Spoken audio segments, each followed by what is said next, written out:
I used to think having a stepfather would fix everything that was broken in our family. My real father had left when I was 12, disappearing one Tuesday morning with nothing but a note saying he needed space to find himself. Mom was devastated, working double shifts at Riverside Medical Center just to keep our house on Maple Avenue in Clearwater. That's when she met David Richardson at the hospital cafeteria in March 2021. He was a pharmaceutical sales rep, tall, well-dressed, drove a spotless white 2020 Honda Accord. He brought flowers on their first date, helped with groceries, and even fixed our broken garbage disposal without being asked. After 18 months of my mother struggling alone, David seemed like the answer to our prayers. They got married in September 2022, and David moved into our house. At first, everything was perfect. He paid for family dinners, upgraded our internet, and even bought me a new laptop for school. But perfection, I learned, came with a price. David had rules. Lots of them. Shoes had to be arranged in perfect rows by the front door. Dishes couldn't sit in the sink for more than 30 minutes. Homework had to be completed and checked by 7 p.m. sharp. The house had to be vacuumed every other day, and the vacuum lines in the carpet had to be perfectly straight.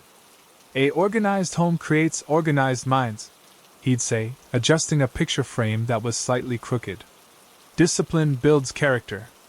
My mother, Sarah, seemed happy to follow his routines. She'd lost 30 pounds since the wedding, claiming David's structured lifestyle was helping her get healthy. But I noticed how she jumped when he walked into a room, how she'd frantically wiped down counters that were already clean.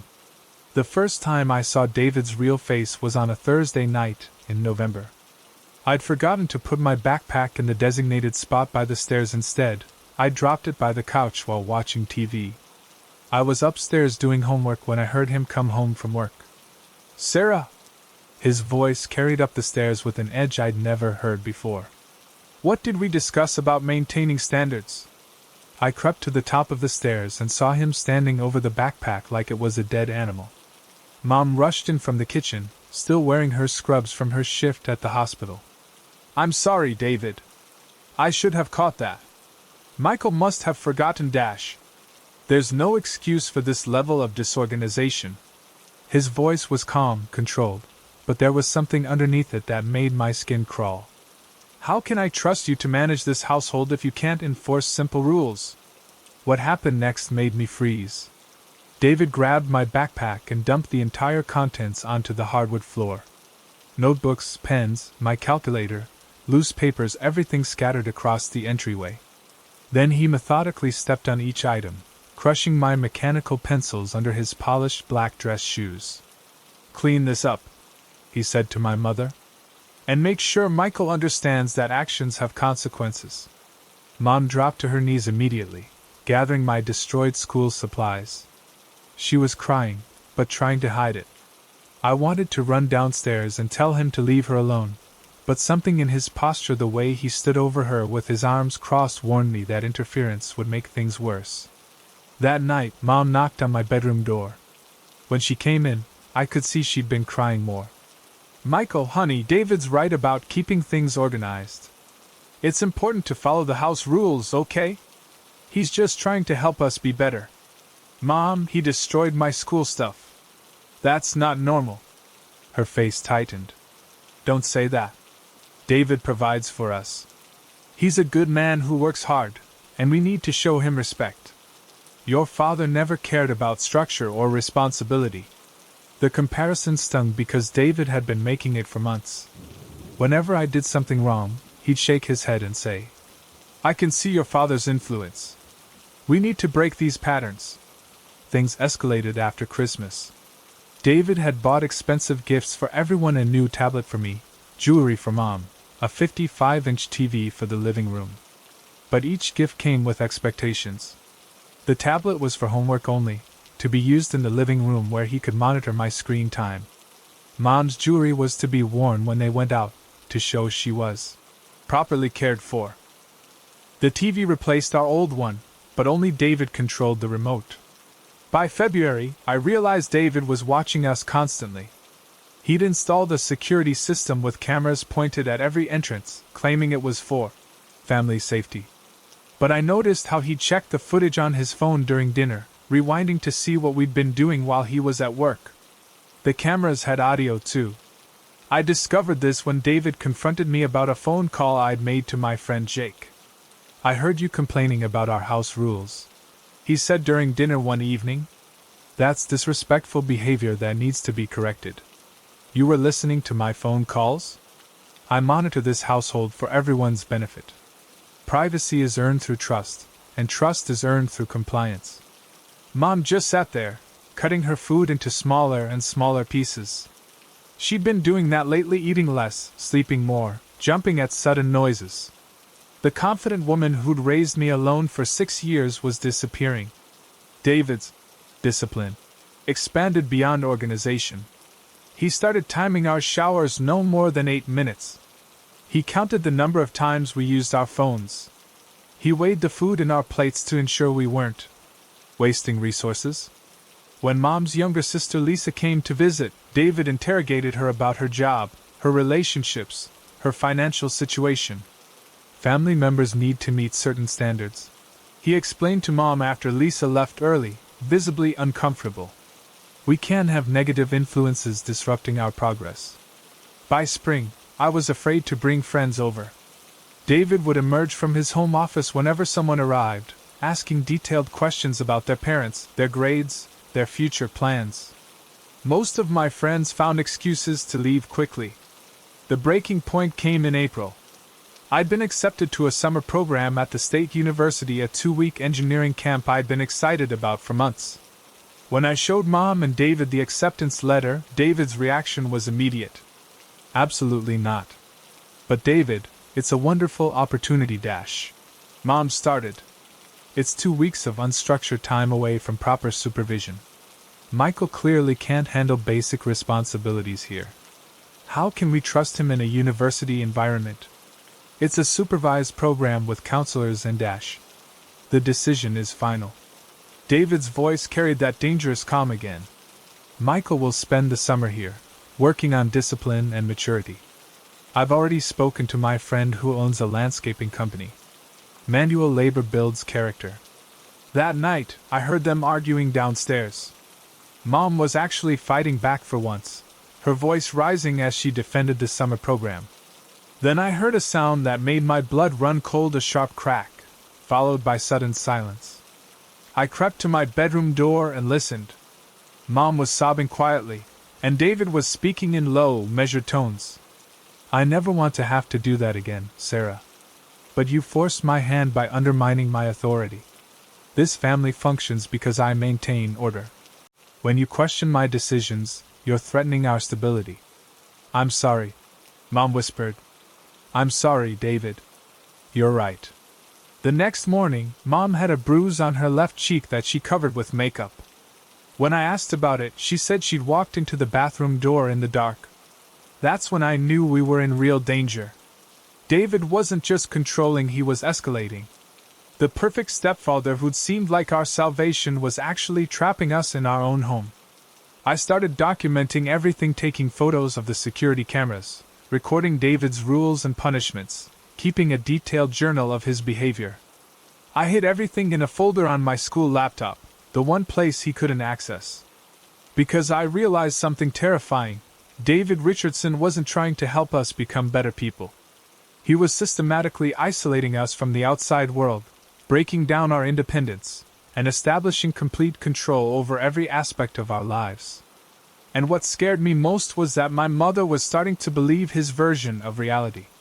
She was defending him, making excuses, and slowly losing herself in his manufactured world of impossible perfection. The question that kept me awake at night was simple: how far would David go to maintain his control? And what would happen if we tried to leave? Let me know your thoughts on this story. Have you ever encountered someone who seemed perfect on the surface but demanded impossible standards from everyone around them? What red flags do you think people should watch for when someone new enters their family? I thought my stepfather Carl was just strict until I realized he was systematically terrorizing me and my younger sister while maintaining a perfect facade for our mother. What I discovered about his methods still makes me question how well we really know the people we live with. My mother, Jennifer, met Carl Henderson at her real estate office in Bakersfield in the summer of 2020. She was a single mom working 60-hour weeks trying to support me and my 8-year-old sister Emma after our father died in a car accident 2 years earlier.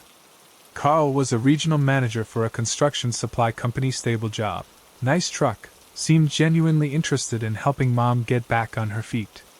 He drove a pristine silver 2019 Ford F-150 and always wore pressed khakis and polo shirts. When he picked Mom up for dates, he'd bring flowers and ask about our homework. He fixed our broken fence, replaced our leaky faucet, and even taught me how to change a tire. After watching Mom struggle alone for so long, Carl seemed like the answer to our prayers. They got married in October 2021, and Carl moved into our house on Pine Road. The first few months were great: family dinners, weekend trips to the lake, help with homework. But something changed after the honeymoon period ended. It started with small things when Mom wasn't around. Carl would stand too close when giving me instructions, his voice dropping to a whisper. "Clean up this mess, Anthony. Your mother works hard enough without dealing with your laziness." His hand would rest on my shoulder just a little too long, fingers digging in slightly. With Emma, he was different. He'd crouch down to her eye level, his face inches from hers. "Little girls who don't listen end up in very bad situations," he'd say softly. "You don't want that to happen, do you?" Emma would shake her head quickly, eyes wide with fear. But the moment Mom walked into the room, Carl would transform. He'd ruffle Emma's hair playfully and ask about her day with genuine warmth. The shift was so complete it made me question what I'd witnessed. The psychological games escalated quickly. Carl would give us instructions when Mom was in the shower or running errands, then deny ever saying anything when she returned. He'd move our belongings, my baseball glove, Emma's favorite stuffed animal, then act confused when we couldn't find them. "Maybe you should be more responsible with your things," he'd suggest with false concern. "Your mother has enough stress without you losing everything." He had a talent for making us look like liars. When Emma complained that Carl had hidden her homework, he'd produce it from her backpack with a disappointed sigh.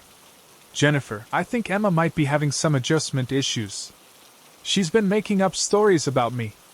Mom would pull Emma aside for talks about telling the truth and respecting Carl's efforts to help our family.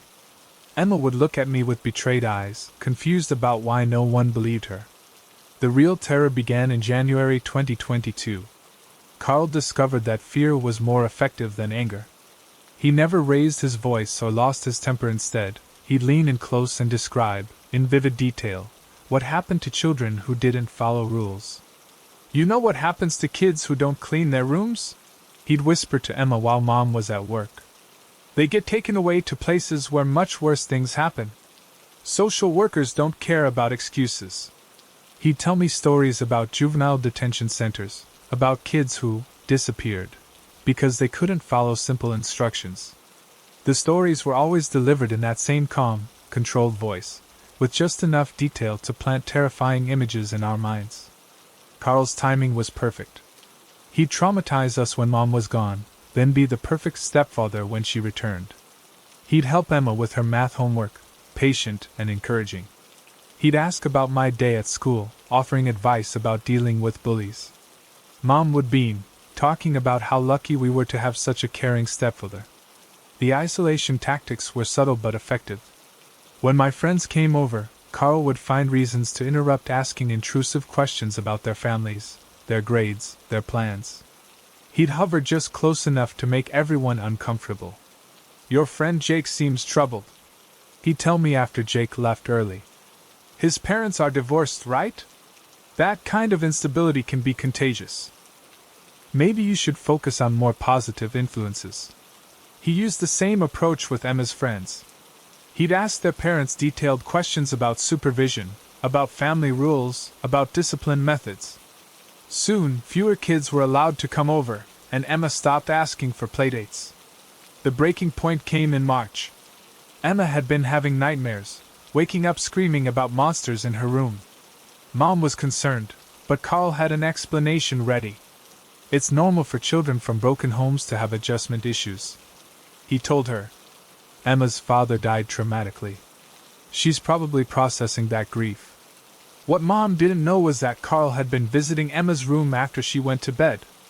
Not touching her, he was too smart for that, but standing in her doorway, just watching. Sometimes he'd whisper things like, "Bad things happen to little girls who don't appreciate what they have."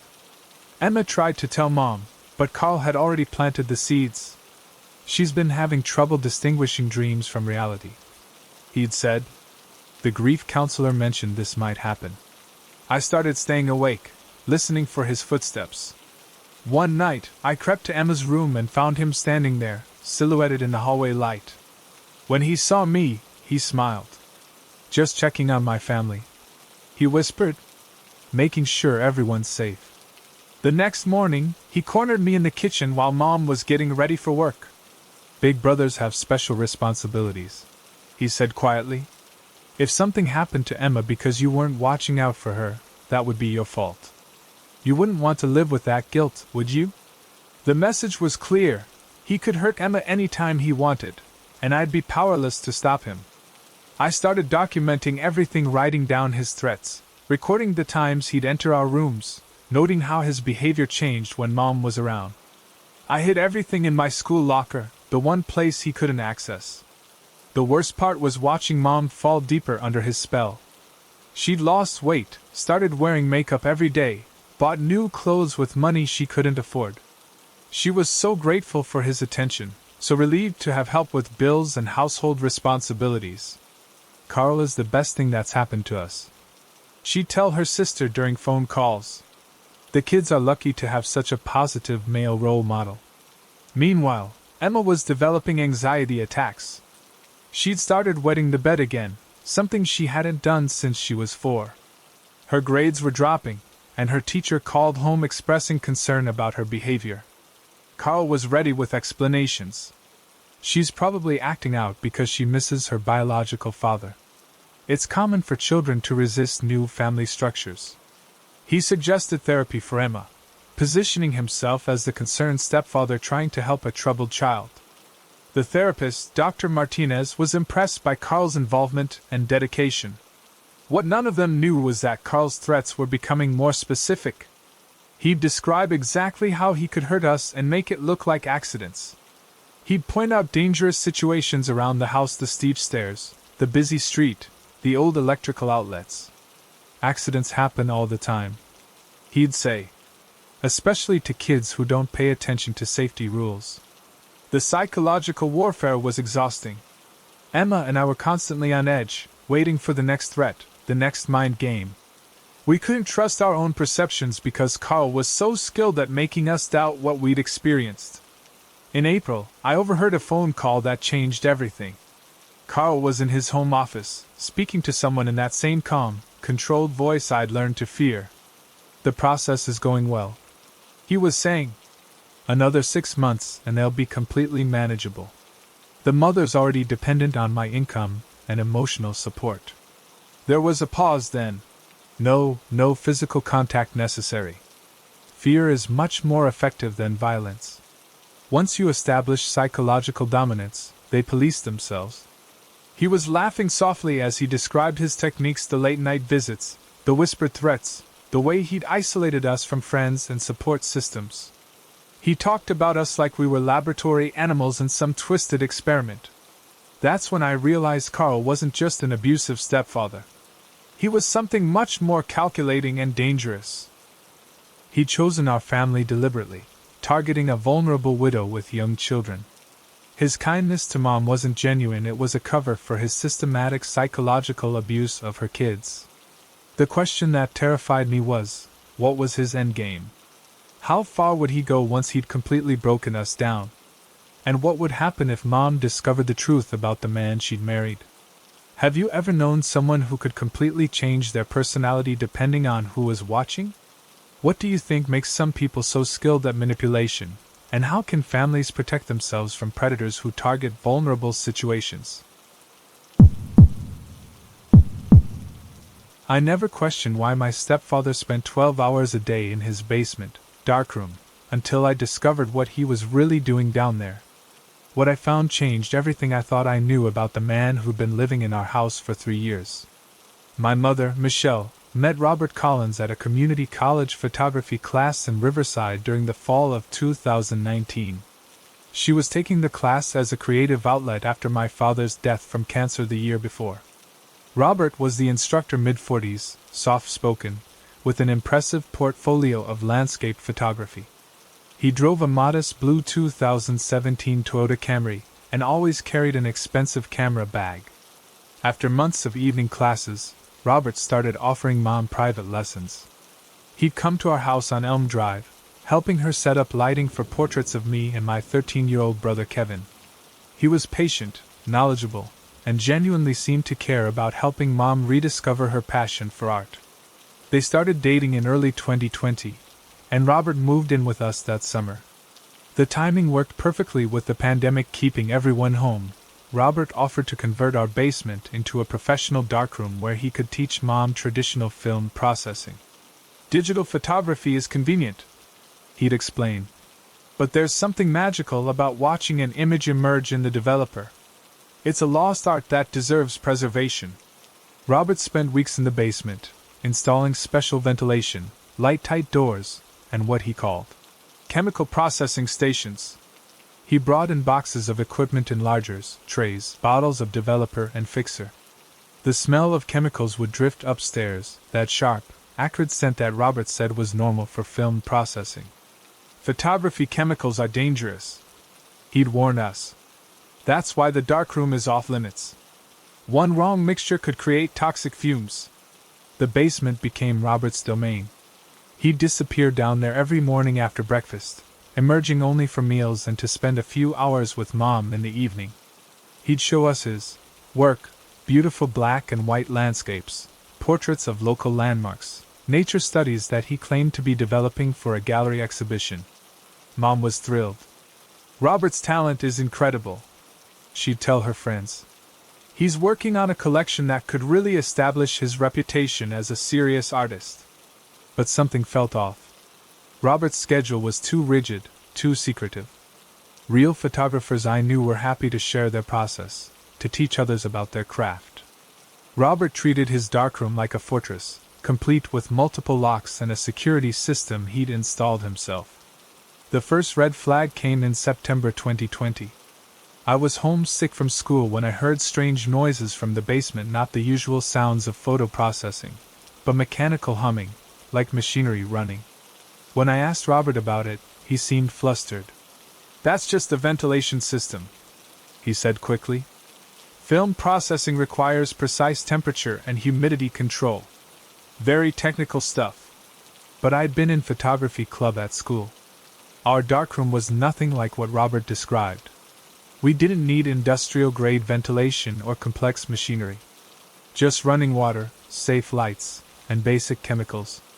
The second red flag was the deliveries. UPS and FedEx trucks arrived regularly, bringing packages that Robert would quickly carry to the basement. The boxes were heavy, and I caught glimpses of shipping labels mentioning laboratory supply companies, not photography equipment vendors. "Specialty chemicals," Robert would explain if anyone asked. "Professional-grade developers and fixers that aren't available locally."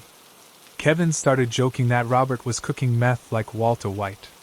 We'd laugh about it, but privately I wondered what required so many chemical deliveries. Mom's photo classes had used maybe 5 different chemicals total. The third red flag was Robert's behavior around law enforcement. During a routine traffic stop in October, Robert became visibly nervous when the officer asked about his profession. He stammered through an explanation about photography instruction, his hands shaking as he reached for his registration. "Just be polite and cooperative," he told us afterward. "Police officers don't understand artistic work. They're suspicious of anything they don't recognize." But his reaction seemed excessive for a simple traffic stop. Real photographers didn't act paranoid around police unless they had something to hide. The breakthrough came in November when our furnace broke down. The repair technician, a guy named Mike from Westfield Heating, needed to access the basement to check the ductwork. Robert was at the community college teaching a morning class, and Mom was at work. "I'll need to get into that back room," Mike said, pointing toward Robert's darkroom. "The main return vent runs through there." I explained that it was locked and off limits, but Mike insisted. "Look, kid, your furnace isn't going to work properly until I can access all the ductwork. Either we get in there, or your family freezes tonight." I found Robert's spare key in his desk drawer and let Mike into the darkroom. What we found wasn't a photography laboratory. The basement was filled with equipment I didn't recognize: glass beakers, distillation apparatus, heating elements, and industrial-grade scales. There were no enlargers, no photo paper, no film developing tanks.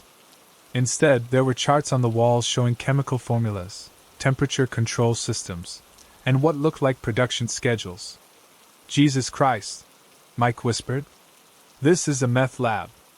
Tables were covered with crystalline residue, and the air smelled nothing like photography chemicals.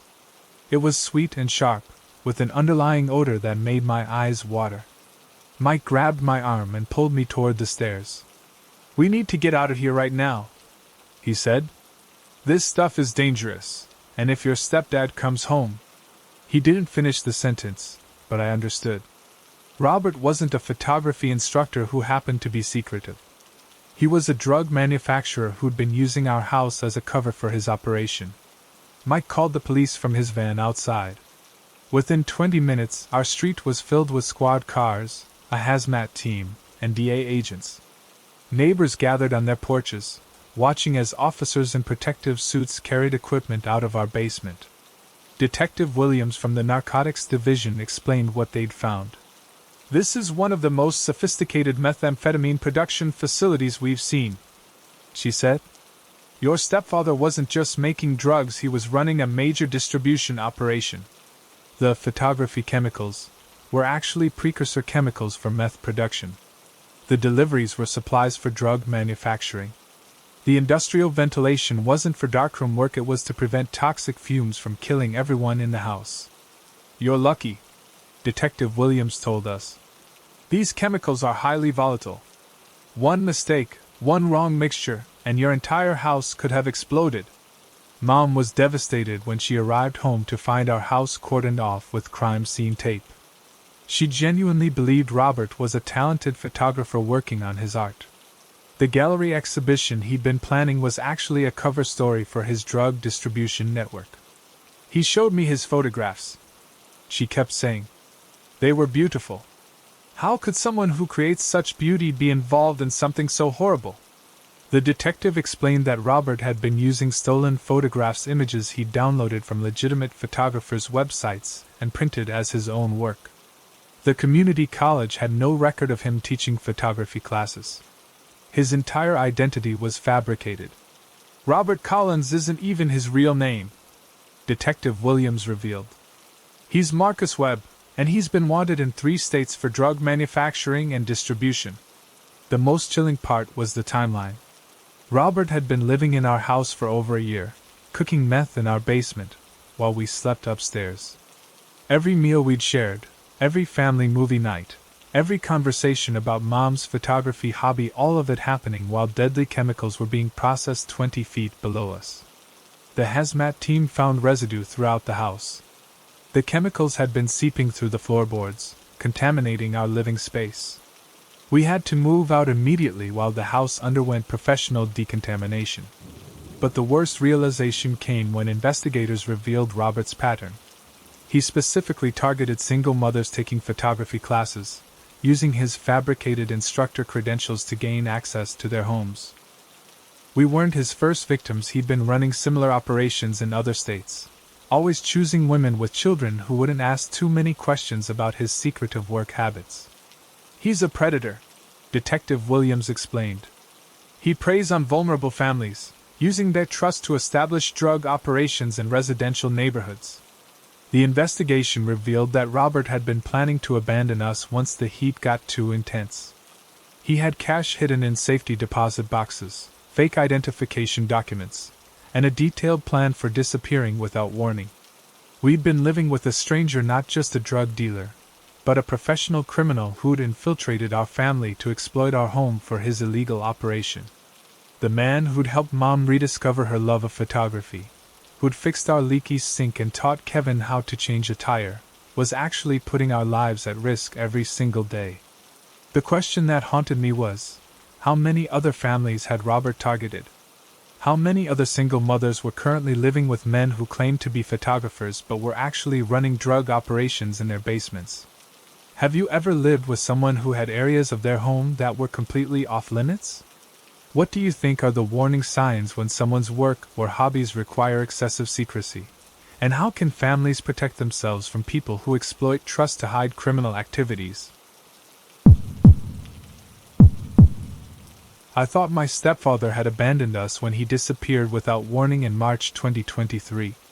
What I discovered 6 months later proved that leaving was just the beginning of his surveillance campaign, and that he'd been documenting our every move from the shadows. My mother, Angela, had met Thomas Martinez at a grief counseling group in Petaluma during the winter of 2020. She was struggling after my father's sudden death from a heart attack, trying to raise me and my 15-year-old sister Sophia alone.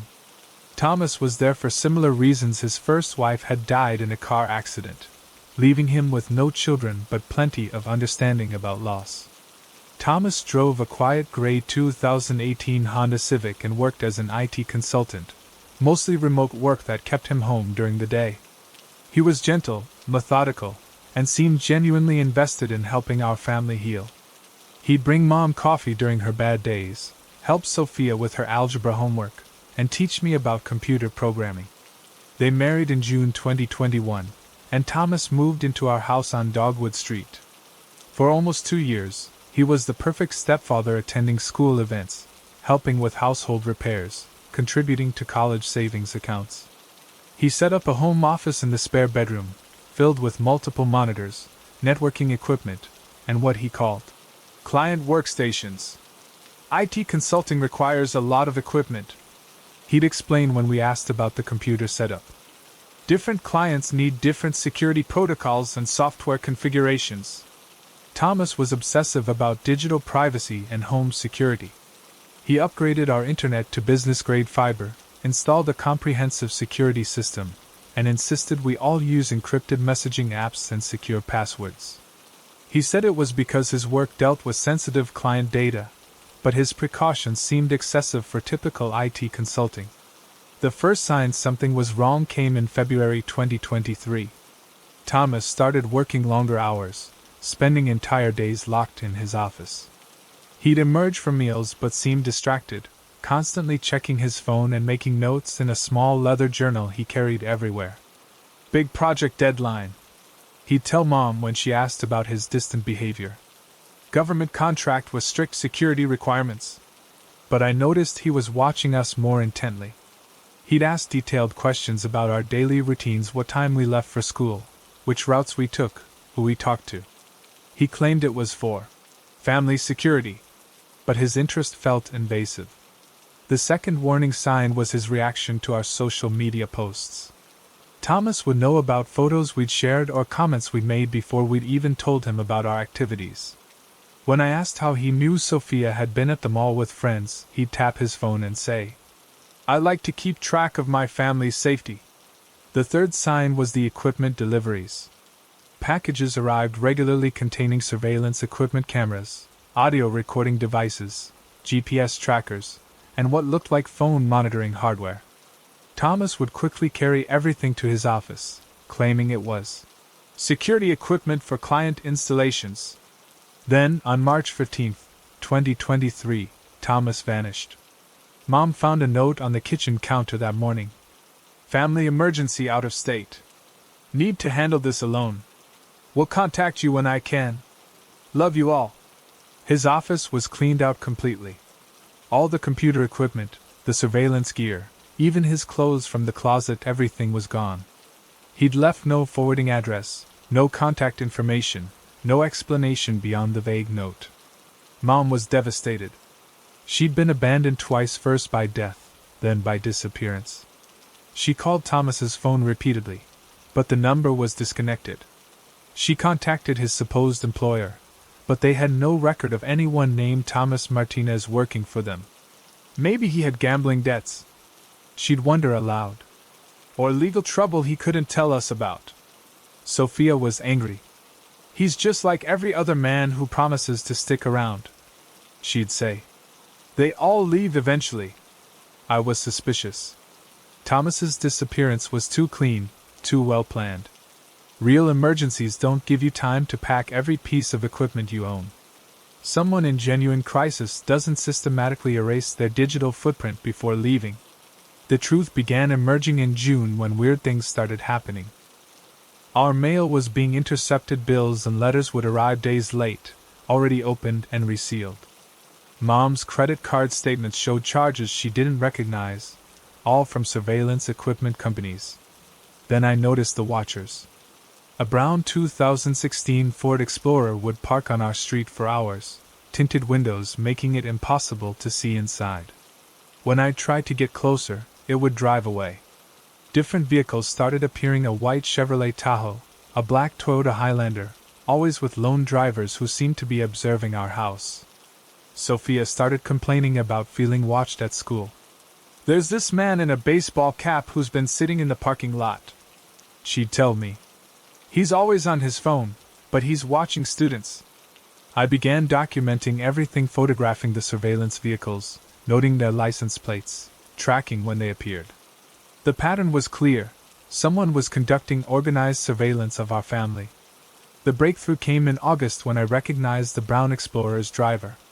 He was getting gas at the Shell station on Highway 101, and when he removed his baseball cap, I saw Thomas's face. He was thinner, bearded, wearing glasses, but it was definitely him. I followed him discreetly, keeping my distance as he drove to a storage facility on Industrial Boulevard.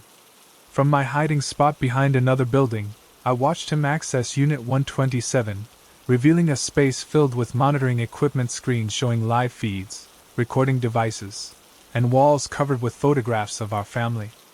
Thomas hadn't left us. He'd simply moved his surveillance operation off-site, using his IT skills to monitor our lives from a distance.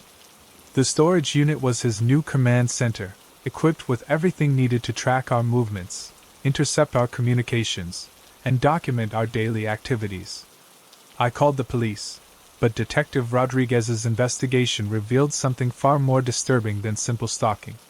Thomas Martinez wasn't his real name. He was actually David Chin, a former military intelligence specialist who'd been dishonorably discharged for conducting unauthorized surveillance on fellow soldiers. "This is one of the most sophisticated domestic surveillance operations we've encountered," Detective Rodriguez explained. "He's been using military-grade equipment to monitor your family's electronic communications, financial transactions, and physical movements." The storage unit contained detailed files on each family member: our schedules, our friends, our psychological profiles, our future plans. Thomas had been building comprehensive dossiers on us, documenting everything from Mom's work performance to my college application essays. But the most disturbing discovery was his long-term plan. Thomas had been preparing to relocate our family to a remote property in Montana, where he could maintain total control over our lives. He'd already purchased the land, installed surveillance equipment, and created false identities for all of us. He was planning to stage a family crisis, Detective Rodriguez revealed. Something that would require relocating for our safety, but would actually put us under his complete control. The grief counseling group where Thomas had met Mom wasn't random. He'd been systematically targeting recent widows with teenage children. The detective found evidence of similar surveillance operations in 3 other states, all involving single mothers who'd lost their husbands. "He's a predator who specializes in vulnerable families," Detective Rodriguez explained. "He gains trust by providing emotional support and financial stability, then gradually isolates his victims from their support systems." The surveillance had been ongoing even during our happy years together. Thomas had been documenting our private conversations, monitoring our internet activity, and tracking our movements from day one. Every family dinner, Every birthday celebration, every moment of trust and affection, all of it had been performance art, while he gathered intelligence. The equipment in his storage unit revealed the scope of his operation. He had audio recordings of thousands of hours of family conversations, video footage from hidden cameras throughout our house, and detailed behavioral analysis reports on each family member. Most chilling was his psychological profile of our family dynamics. Thomas had identified our individual vulnerabilities, our emotional triggers, and our relationship patterns. He'd been using this information to manipulate our behavior, gradually conditioning us to depend on him while preparing for the day he'd take complete control. His disappearance wasn't abandonment, it was a tactical retreat. He'd been monitoring our reactions to his absence, documenting how we coped with loss, and preparing for the next phase of his plan. The investigation revealed that Thomas had been planning to return during a moment of crisis, perhaps Mom losing her job or one of us having a medical emergency. He'd swoop in as our savior, offering to relocate us to safety, while actually moving us to his isolated compound. We'd been living with a stranger for 3 years, not just a controlling stepfather, but a professional predator who'd infiltrated our family as part of a long-term surveillance and control operation. The man who'd helped us heal from grief, who'd provided stability and support, was actually engineering our psychological dependence to facilitate future abuse. The question that haunts me is, how many other families are currently living with men like Thomas? How many stepfathers are using their position to conduct surveillance operations? And how many wives and children are being monitored by people they trust with their lives? Have you ever felt like someone in your life knew too much about your activities or seemed to have access to information they shouldn't have? What do you think are the warning signs when someone's interest in family security crosses the line into surveillance? And how can families protect themselves from predators who use technology to maintain control? This concludes our True Stepfather Horror Stories collection. These 4 interconnected accounts show how predators can infiltrate families through seemingly normal relationships, using different tactics: psychological control, terror campaigns, criminal operations, and surveillance to exploit trust and vulnerability. The common thread is how these men targeted single mothers and used their stepfather role as cover for their true intentions. Thanks so much for watching. I can't express enough how much your support means. The likes, the comments, it all really helps the channel grow. If you enjoyed the video, make sure to hit that like button and share your thoughts in the comments below. I always take the time to read them. And don't forget to subscribe so you never miss out on any new videos. See you next time.